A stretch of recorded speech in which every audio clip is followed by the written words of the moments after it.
ಪುತ್ರಿ ಸೀತಾ, ನಿನ್ನಿಂದ ಸ್ವತಃ ಹೂಮಾಲೆ ಕಟ್ಟುವ ಅಭ್ಯಾಸ ನನಗೂ ಬಂದು ಬಿಟ್ಟಿದೆ ನೋಡು. ದೇವರ ಪೂಜೆಗೆಂದು ಸ್ವತಃ ನಾವೇ ಹೂಗಳನ್ನು ತಂದು ಹೂಮಾಲೆಯನ್ನು ಕಟ್ಟಿ ಆ ದೇವರಿಗೆ ಅರ್ಪಿಸುವುದರಲ್ಲಿ ಆತ್ಮತೃಪ್ತಿ ಇದೆ ಎಂದು ನೀನು ಹೇಳಿದ ಮಾತು ಸತ್ಯ. ನಿಜಕ್ಕೂ ದೇಹ ಮನಸ್ಸು ಈ ಎರಡರ ಶ್ರಮವನ್ನು ದೇವರ ಪೂಜೆಯಲ್ಲಿ ಹಾಕುವುದರಿಂದ ನನಗೆ ಆನಂದವನ್ನುಂಟು ಮಾಡುತ್ತಿದೆ. ಅತ್ತೆಯವರೇ, ನನ್ನ ಮನಸ್ಸಿಗೆ ಆನಂದವನ್ನು ಉಂಟು ಮಾಡಿದ ಈ ಅಭ್ಯಾಸವು ತಮಗೂ ಆನಂದವನ್ನು ತಂದಿದೆ ಎಂದರೆ ನನ್ನ ಈ ಅಭ್ಯಾಸವು ಎಂಥ ಉತ್ತಮವಾದದ್ದು ಅಲ್ಲವೇ? ಅದರಲ್ಲಿ ಅನುಮಾನವೇ ಬೇಡ ಪುತ್ರಿ. ನಮ್ಮ ಭಾವನೆಗಳು ಶುದ್ಧವಾಗಿದ್ದಲ್ಲಿ ನಾವು ಮಾಡುವ ಸಣ್ಣ ಕೆಲಸವು ಮಹತ್ವವಾಗಿರುತ್ತದೆ. ಈಗ ಈ ಹೂಮಾಲೆಯನ್ನು ಕಟ್ಟುವುದೇ ತೆಗೆದುಕೋ. ಇದರಲ್ಲಿ ನಾವು ತೊಡಗಿಸುವ ಶ್ರಮ, ಶ್ರದ್ಧೆ, ಅರ್ಪಿಸುವ ಮನೋಭಾವ ಇವೆಲ್ಲವೂ ಮಹತ್ವವಾದದ್ದು. ಅತ್ತೆಯವರೇ, ನಾನು ತಮ್ಮ ಪುತ್ರನಿಗೆ ಇಂಥ ಹೂಮಾಲೆಯನ್ನು ಕಟ್ಟಿ ಅರ್ಪಿಸಿದಾಗ ಅವರು ಆನಂದಪಟ್ಟರು. ತಮ್ಮ ಮಾತಿನಿಂದ ಅದು ಸತ್ಯವೆನ್ನಿಸುತ್ತಿದೆ. ಅವರಿಗೆ ನಾನು ಅರ್ಪಿಸಿದ ಹೂಮಾಲೆ ಹಿಂದಿರುವ ಪ್ರೇಮವು ಮಹತ್ವದಾಯಿತು. ಹೌದು, ನನ್ನ ಪುತ್ರನಿಗೆ ಮೊದಲಿನಿಂದಲೂ ಯಾವುದಕ್ಕೆ ಮಹತ್ವ ನೀಡಬೇಕು, ಯಾವುದು ಶ್ರೇಷ್ಠವಾದದ್ದು ಎಂಬ ನಿಶ್ಚಿತ ಜ್ಞಾನವಿದೆ. ಸಾಧಾರಣ ತಾಯಿಯಾಗಿ ನೋಡಿದರೆ ಒಮ್ಮೊಮ್ಮೆ ಅವನ ಅಸಾಧಾರಣ ಮಹಿಮೆಯು ನನಗೆ ಅವನು ಭಗವಂತನೇನೋ ಎಂಬ ಭಕ್ತಿ ಉಂಟಾಗುತ್ತದೆ. ನಿನಗೆ ಒಂದು ವಿಷಯವನ್ನು ತಿಳಿಸಲೇಬೇಕು. ಒಮ್ಮೊಮ್ಮೆ ಅವನು ನಾನು ಹೆತ್ತ ಮಗುವು ಇಲ್ಲ ಮಗುವಿನ ರೂಪದಲ್ಲಿ ಭಗವಂತನೋ ಎಂಬ ಗೊಂದಲ ಉಂಟಾಗುತ್ತದೆ. ಅತ್ತೆಯವರೇ, ಆ ಘಟನೆ ಏನೆಂದು ಹೇಳುವಿರಾ? ನನಗೆ ಕೇಳುವ ಕುತೂಹಲವಾಗುತ್ತಿದೆ. ತಿಳಿಸುತ್ತೇನೆ ಸೀತೆ. ಒಮ್ಮೆ ಅವನು ಚಿಕ್ಕವನಾಗಿದ್ದಾಗ ಅವನನ್ನು ತೊಟ್ಟಿಲಲ್ಲಿ ಮಲಗಿಸುತ್ತಿದ್ದೆ. ರಾಮಲೀಲಾ ಇದು ರಾಮಲೀಲಾ, ರಾಮಲೀಲಾ ಇದು ರಾಮಲೀಲಾ. ಮಾತೆ ಕೌಸಲ್ಯಗೆ ರಾಮ ತೋರಿದ ಲೀಲಾ, ಮಾತೆ ಕೌಸಲ್ಯಗೆ ರಾಮ ತೋರಿದ ಲೀಲಾ. ದೇವಲೀಲಾ ಇದು ದೇವಲೀಲಾ, ದೇವಲೀಲಾ ಇದು ದೇವಲೀಲಾ.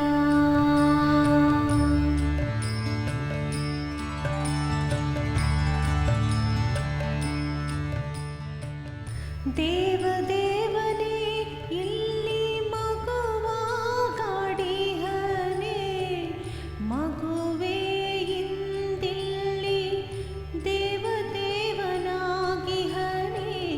ದೇವದೇವನೇ ಇಲ್ಲಿ ಮಗುವಾಗಾಡಿಹನೆ, ಮಗುವೇ ಇಂದಿಲ್ಲಿ ದೇವದೇವನಾಗಿಹನೆ. ಕೌಸಲ್ಯೆಯ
ಘಟನೆಯನ್ನು ನನ್ನಿಂದ ಮರೆಯಲು ಸಾಧ್ಯವೇ ಇಲ್ಲ. ಅಂದು ರಾಮ ಮಗುವಾಗಿ ಕಂಡನೋ ಇಲ್ಲ ರಾಮನಲ್ಲೇ ದೇವರನ್ನು ಕಂಡೆನೋ ಎಂಬ ಅನುಮಾನ ಉಂಟಾಯಿತು. ಆದರೆ ಒಂದಂತೂ ಸ್ಪಷ್ಟವಾಯಿತು, ರಾಮನು ಸಾಮಾನ್ಯನಲ್ಲ. ಆದ್ದರಿಂದಲೇ ಒಮ್ಮೊಮ್ಮೆ ರಾಮನಲ್ಲಿ ನನ್ನ ಪುತ್ರನನ್ನು ಕಾಣುತ್ತೇನೆ, ಒಮ್ಮೊಮ್ಮೆ ದೇವರನ್ನು ಕಾಣುತ್ತೇನೆ. ಈ ಮಾತು ನಿನಗೂ ಅನ್ವಯಿಸುತ್ತದೆ ಸೀತೆ. ನಿನಗೆ ರಾಮ ಪತಿಯೂ ಹೌದು, ದೇವರೂ ಹೌದು.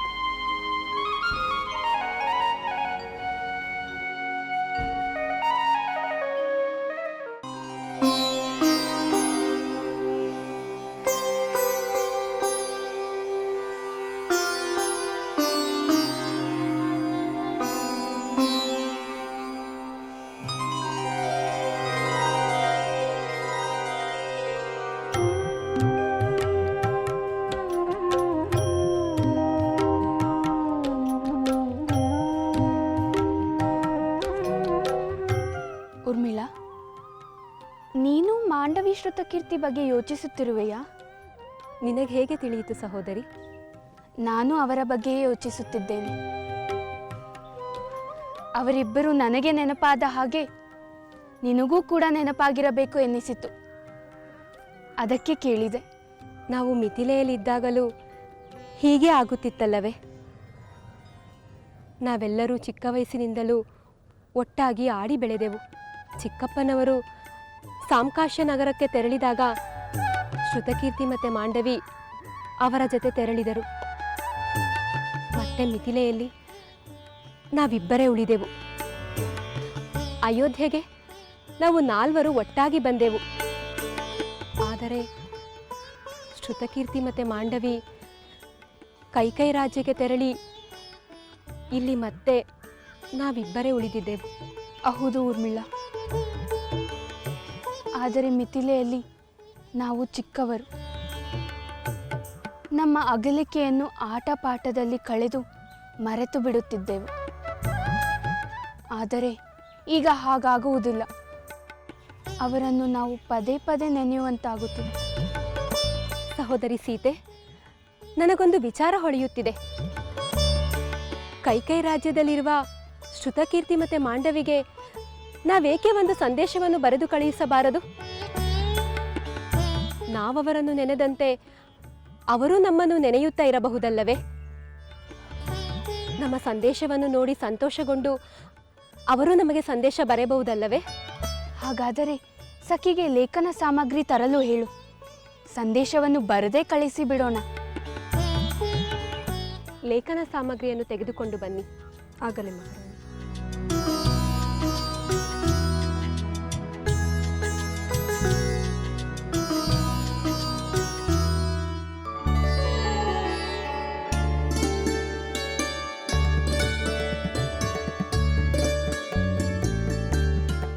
ರಾಜಕುಮಾರ ಪ್ರಭುಗಳಿಗೆ ಪ್ರಣಾಮಗಳು. ಶುಭವಾಗಲಿ. ಸಖಿ, ಇದೇನಿದು? ಲೇಖನ ಸಾಮಗ್ರಿಗಳನ್ನು ಎಲ್ಲಿಗೋ ತೆಗೆದುಕೊಂಡು ಹೋಗುತ್ತಿರುವಂತಿದೆ. ಹೌದು ಪ್ರಭು, ಸೀತಾದೇವಿ ಹಾಗೂ ಊರ್ಮಿಳಾ ದೇವಿಯವರು ಕೈಕೆ ದೇಶಕ್ಕೆ ಹೋಗಿರುವ ತಮ್ಮ ಸೋದರರಿಗೆ ಸಂದೇಶವನ್ನು ಬರೆದು ಕಳಿಸಬೇಕಂತೆ. ಈಗ ಅವರು ಎಲ್ಲಿರುವರು? ರಾಜೋದ್ಯಾನದಲ್ಲಿದ್ದಾರೆ. ತಾವು ಬಂದ ವಿಚಾರವನ್ನು ಅವರಿಗೆ ತಿಳಿಸುತ್ತೇನೆ. ಬೇಡ ಬೇಡ, ನಾವು ಬಂದ ವಿಚಾರ ತಿಳಿಸಬೇಡ. ತಮ್ಮ ಸಹೋದರಿಯರಿಗೆ ಸಂದೇಶವನ್ನು ಬರೆದು ಆನಂತರ ಅಂತಃಪುರಕ್ಕೆ ಆಗಮಿಸಲಿ, ಅಲ್ಲವೇ ಲಕ್ಷ್ಮಣ? ಹೌದು ಸಹೋದರ, ನೀನು ಹೇಳುವುದೇ ಸರಿ. ಅವರು ನಿಧಾನವಾಗೇ ಬರಲಿ. ನಾವು ಬಂದಿರುವ ವಿಚಾರವನ್ನು ಅವರಿಗೆ ತಿಳಿಸಬೇಡ.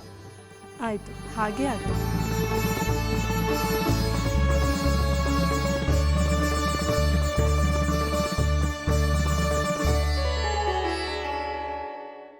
ಮಹಾರಾಣಿ, ಲೇಖನ ಸಾಮಗ್ರಿಗಳನ್ನು ತಂದಿರುವೆ.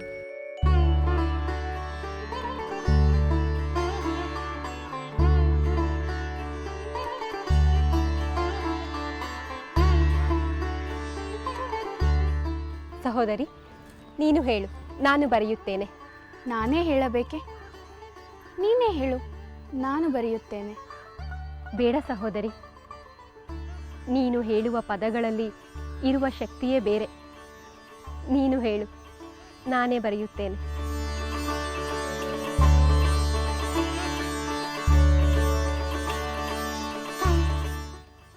ಪ್ರೀತಿಯ ಸಹೋದರಿಯೇ,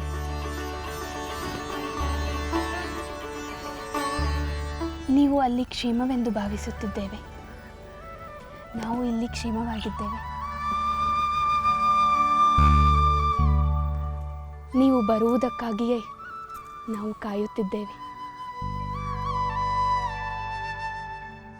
ಸಹೋದರಿ ಸೀತೆ, ಸಂದೇಶ ಕಳಿಸುವ ಸಂತಸದಲ್ಲಿ ಹೊತ್ತು ಕಳೆಯದಿದ್ದೇ ತಿಳಿಲಿಲ್ಲ.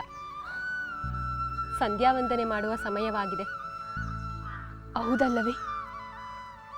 ನೆನಪುಗಳ ಮಧ್ಯೆ ನಮ್ಮನ್ನು ನಾವೇ ಮರೆತೆವು.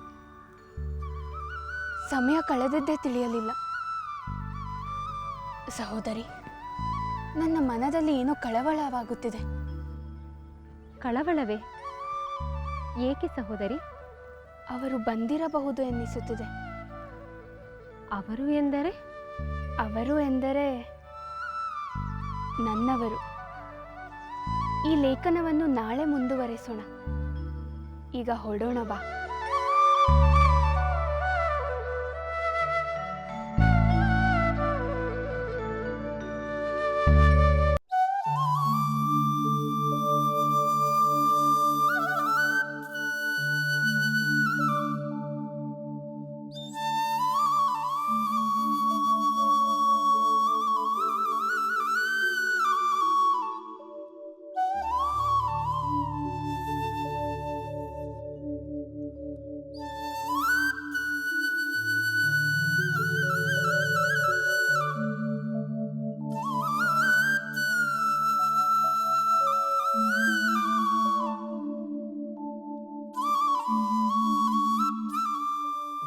ಬಂದು ಎಷ್ಟೊತ್ತಾಯಿತೋ ಏನು, ನನಗಾಗಿ ಕಾದು ಕಾದು ನಿದ್ರಿಸಿಬಿಟ್ಟಿದ್ದಾರೆ.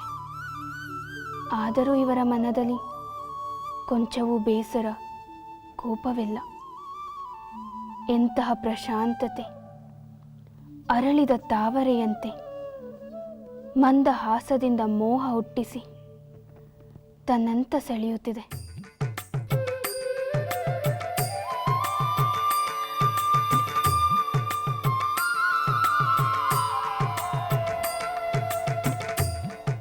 ಸ್ವಾಮಿ, ತಾವು ನಿದ್ರಿಸುತ್ತಾ ಇರಲಿಲ್ಲವೇ? ನನ್ನ ನಿದ್ರೆಯನ್ನು ನೀನೇ ಕದ್ದು ನನ್ನನ್ನು ನಿದ್ರಿಸುತ್ತಾ ಇರುವಿರಾ ಎಂದು ಕೇಳುವೆ ಅಲ್ಲ ದೇವಿ. ಸ್ವಾಮಿ, ತಾವು ಬಂದು ತುಂಬ ಸಮಯವಾಯಿತೆ? ಹೌದು ದೇವಿ, ನೀನು ನಿನ್ನ ಸೋದರಿಯರಿಗೆ ಸಂದೇಶ ಪತ್ರವನ್ನು ಬರೆಯಲು ಆರಂಭಿಸುವ ಮುನ್ನವೇ ನಾನು ಹಾಗೂ ಲಕ್ಷ್ಮಣ ಇಲ್ಲಿಗೆ ಆಗಮಿಸಿದೆವು. ಹೌದೇ? ಹಾಗಾದರೆ ಸಖಿ ನಮಗೆ ತಿಳಿಸಬೇಕಾಗಿತ್ತಲ್ಲ. ನೀವು ಬಂದ ತಕ್ಷಣ ನಮಗೆ ತಿಳಿಸಲು ಸೂಚಿಸಿದೆ. ಆದರೆ ಆ ಸಖಿಗೆ ನಾವು ಬಂದಿದ್ದು ತಿಳಿಸಬೇಡ, ಸಂದೇಶ ಪತ್ರವನ್ನು ಬರೆದು ಬರಲಿ ಎಂದು ನಾನೇ ಆದೇಶಿಸಿದ್ದೆ. ಸ್ವಾಮಿ, ನೀವು ಹಾಗೆ ಹೇಳಿ ನಿಮ್ಮನ್ನು ಕಾಯಿಸುವಂತೆ ಮಾಡಿದಿರ. ನೀವು ಬಂದು ಇಷ್ಟು ಹೊತ್ತಾದರೂ ನಿಮಗೆ ಉಪಚಾರ ಮಾಡಲಿಲ್ಲ ಎಂಬ ವಿಷಾದವನ್ನು ನನ್ನಲ್ಲಿ ಏಕೆ ಉಂಟು ಮಾಡಿದಿರ? ಸೀತೆ, ನಿನ್ನ ಸೋದರಿಯರು ನಿನ್ನ ಸಂದೇಶಕ್ಕಾಗಿ ಎಷ್ಟೋ ದಿನದಿಂದ ಕಾಯುತ್ತಾ ಇರಬೇಕಾದರೆ ನಾನು ಒಂದು ಗಳಿಗೆ ನಿನಗಾಗಿ ಕಾಯಲು ಸಾಧ್ಯವಿಲ್ಲವೇ? ಹೋಗಲಿ, ಆ ಸಂದೇಶವನ್ನು ಬರೆದು ಕಳುಹಿಸಾಯಿತೆ? ಇಲ್ಲ ಪ್ರಭು, ನನ್ನ ಮನಸ್ಸಿಗೆ ನೀವು ಇಲ್ಲಿ ಬಂದಿರಬೇಕೆಂದೆನಿಸಿತು. ಅದಕ್ಕೆ ಲೇಖನವನ್ನು ಬರೆಯುವುದನ್ನು ಬಿಟ್ಟು ಧಾವಿಸಿ ಬಂದೆ. ಆಗಲಿ, ಹಾಗಾದರೆ ಆ ಕಾರ್ಯವನ್ನು ಮೊದಲು ಪೂರ್ಣಗೊಳಿಸಿ ಸಂದೇಶವನ್ನು ಕಳುಹಿಸು. ಆಗಲಿ ಪ್ರಭು, ಬನ್ನಿ, ಮೊದಲು ಭೋಜನವನ್ನು ಸ್ವೀಕರಿಸಿ.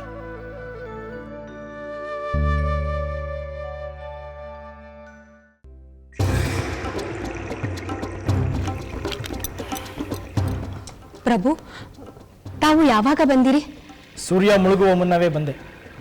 ಈಗ ಚಂದ್ರೋದಯವಾಗಿದೆ. ದಯಮಾಡಿ ನನ್ನನ್ನು ಕ್ಷಮಿಸಿ ಪ್ರಭು. ನೀವು ಬಂದಿದ್ದೀರಾ ಎಂದು ತಿಳಿದಿದ್ದರೆ ನಾನು ಆಗಲೇ ಬಂದು ಬಿಡುತ್ತಿದ್ದೆ. ಓಹೋ, ರಾಜ್ಯೋದ್ಯಾನದಲ್ಲಿ ಕುಳಿತು ಯಾರಿಗೋ ಏನೋ ಪತ್ರ ಬರೆಯುತ್ತಾ ಮೈಮರೆತು ಕುಳಿತಿದ್ದರೆ ನಾನು ಬಂದಿದ್ದೇನೆ ಎಂದು ನಾನೇ ನಿನಗೆ ಹೇಳಬೇಕಾಗುತ್ತದೆ. ಹಾಗಲ್ಲ ಪ್ರಭು, ಸಖಿಯಿಂದ ಹೇಳಿ ಕಳಿಸಿದರೂ ಸಹ. ಓಹೋ, ನಾನು ನಿನಗೆ ಹೇಳಿ ಬರೆ ಕಳುಹಿಸಬೇಕಾಗಿತ್ತೆ? ನಾನು ಬಂದೊಡನೆ ತಿಳಿಸಿ ಎಂದು ನಿನ್ನ ಸಖಿಯರಿಗೆ ಆದೇಶಿಸಬೇಕಿತ್ತು. ಹಾಗೆ ಹೇಳಿದ್ದೆ ಪ್ರಭು. ಆದರೂ ಸಹ ಯಾರೂ ನಮಗೆ ತಿಳಿಸಲಿಲ್ಲ. ಪತ್ರ ಬರೆದು ಮುಗಿಸುವವರೆಗೆ ಯಾರು ಬಂದರೂ ತಿಳಿಸಬೇಡ, ಆ ನನ್ನ ಕೋಪಿಷ್ಟಪತಿ ಬಂದರೂ ತಿಳಿಸಬೇಡ ಎಂದು ಹೇಳಿರ್ತೀಯ. ಇಲ್ಲ ಪ್ರಭು, ಖಂಡಿತವಾಗಿಯೂ ಹಾಗೆ ಹೇಳಲಿಲ್ಲ. ಶ್ರುತಕೀರ್ತಿ ಮಾಂಡವಿಗೆ ನಾವೊಂದು ಸಂದೇಶ ಕಳಿಸುವ ವಿಚಾರದಲ್ಲಿ ಹೊತ್ತು ಹೋಗಿದ್ದು ತಿಳಿಯದಂತೆ ಮೈಮರೆತದ್ದು ನಿಜ. ಸಖಿಯರಿಗೆ ನೀವು ಬಂದೊಡನೆ ತಿಳಿಸಿ ಅಂತ ಹೇಳಿದ್ದು ನಿಜ. ಆದರೂ ಸಹ ಯಾರೂ ನಿಮಗೆ ತಿಳಿಸಲಿಲ್ಲ. ಅದೇನೇ ಇರಲಿ, ನಿಮ್ಮನ್ನು ಕಾಯಿಸಿದ್ದಕ್ಕಾಗಿ ನಾನು ಕ್ಷಮೆ ಕೇಳುತ್ತೇನೆ. ನನ್ನನ್ನು ಕ್ಷಮಿಸಿ ಸ್ವಾಮಿ. ಕ್ಷಮಿಸುವಂತಹ ತಪ್ಪು ನೀನು ಮಾಡಿಲ್ಲ ಊರ್ಮಿಳಾ. ನಾನು ತಾವು ಬಂದೊಡನೆ ಬರದೆ ತಪ್ಪು ಮಾಡಿದೆನಲ್ಲ. ಆ ತಪ್ಪು ಮಾಡಿಸಿದ್ದು ನಾವೇ. ಹಾಗಾದರೆ ನಾನು ತಡವಾಗಿ ಬರಲು ತಾವೇ ಕಾರಣ? ಹೌದು, ನಾವೇ ಕಾರಣ. ಈ ರೀತಿ ಮಾಡಲು ನಿನ್ನ ಅಂದ, ಚಂದ, ಸದ್ಗುಣವೇ ಕಾರಣ.